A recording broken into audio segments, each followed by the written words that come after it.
2026 ఫిబ్రవరి 16న JEE main 2026 మొదటి విడత ఫలితాల ప్రకటనతో ఆంధ్రప్రదేశ్ మరియు తెలంగాణ రాష్ట్రాలలో ఉత్సాహపు అలలు ఎగిసిపడ్డాయి. భారతదేశంలోని అత్యంత పోటీతత్వం గల ఇంజనీరింగ్ ప్రవేశ పరీక్షలలో ఒకటైన ఈ పరీక్షలలో ఈ రెండు రాష్ట్రాల విద్యార్థులు అసాధారణమైన ప్రతిభను ప్రదర్శించారు. దేశవ్యాప్తంగా 13 లక్షలకు పైగా ఆశావాహులు పోటీపడిన ఈ సంవత్సరంలో తెలుగు విద్యార్థుల విజయం వారి అంకితభావం, వ్యూహాత్మక సన్నద్ధత మరియు రెండు రాష్ట్రాల్లో అభివృద్ధి చెందిన బలమైన విద్యా వ్యవస్థకు నిదర్శనంగా నిలిచింది.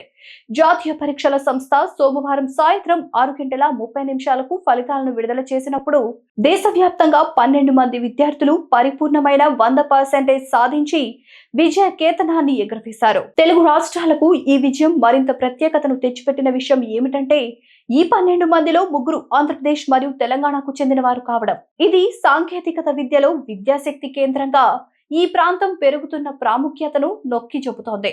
జనవరి 21 నుంచి జనవరి 28, 2026 మధ్య నిర్వహించిన ఈ పరీక్షల్లో 96.26% హాజరు శాతం నమోదైంది. దీనిలో నమోదైన 13,55,293 మంది విద్యార్థుల్లో 13,04,653 మంది విద్యార్థులు పరీక్షకు హాజరయ్యారు. ఈ వీడియో మీద మీ అభిప్రాయాన్ని కామెంట్ చేయండి. ప్లీజ్ సబ్స్క్రైబ్ టు వేదిక టీవీ.